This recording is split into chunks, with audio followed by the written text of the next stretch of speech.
Now Kem Downey after Oola's 115 to 11 point victory over Galtee. Kem, slow enough start to the game from your own point of view. Were you worried at all after maybe 10 or so minutes? No, I think everybody's going to start slow. Now I know Galtee Gaels hit the ground running, but you're expecting that after a bounce, after winning the intermediate county championship this year, and they were probably picked this game out as a one they could win.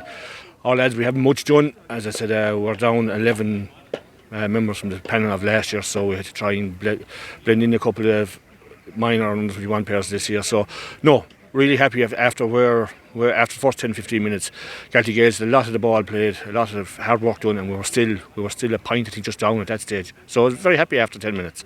Yeah, the start of the second half really swung the game in your favour. I think 1-3 on the trot without Galtee Gaels really threatening your goal.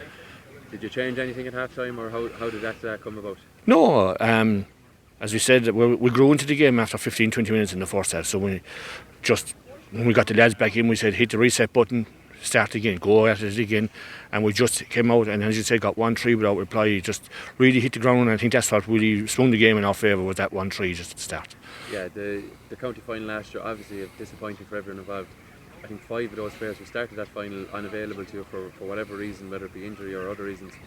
You know, it's very important that you're blending in new players, because it's just the nature of it this year that, you know, you got to use as many players as you can in such a short space of time. It is. You have 5 from the starting county final. You have another 6 from the panel that are gone as well. So that's 11.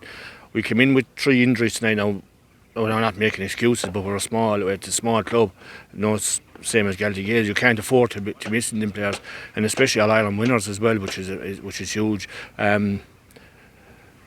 It is. You have to blood the players. You need to blood younger players, and they can get all the league games and challenge games they want, but once they come out and you get the first slap of a senior championship game in Limerick, that's when you find out what their mettle is made of.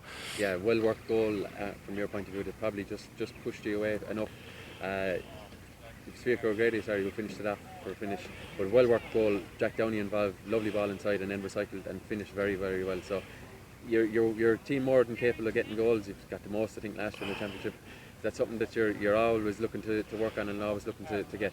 No, it's not, to be honest. It just happened that we got 19 goals last year. I think Richie got an awful lot of them.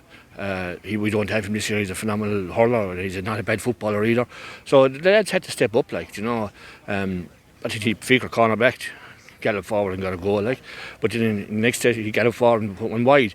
But we don't give out. You know, if he had missed it, so what? He missed it wide. There was no roaring done at him about the wide. You know, so we've given licence to these players that want to put the Oola jersey on to go out and do the best that you can do, and that's all we ask. It's the best that you can do for Oola. You get a break now because of obviously the fact that you win.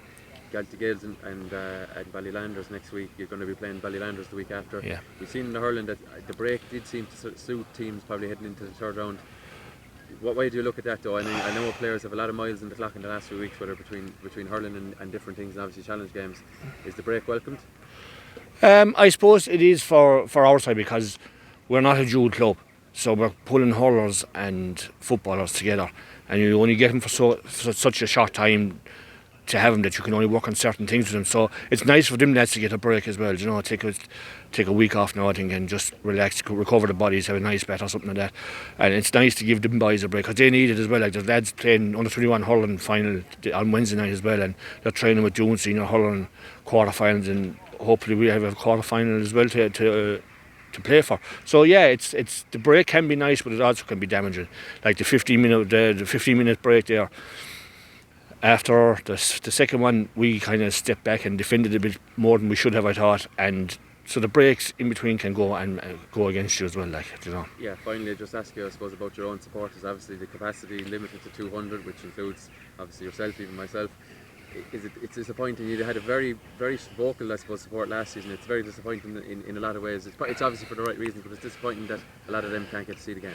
It is, and like, I've heard every other manager saying that this place and that place can hold crowds. They can.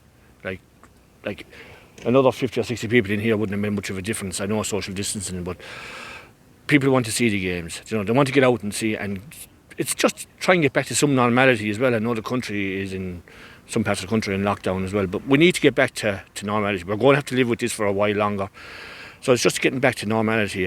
Support from Oola is always good. Last year it got stronger as we went on, and hopefully they can get behind us again and we have a good all run in this championship as well.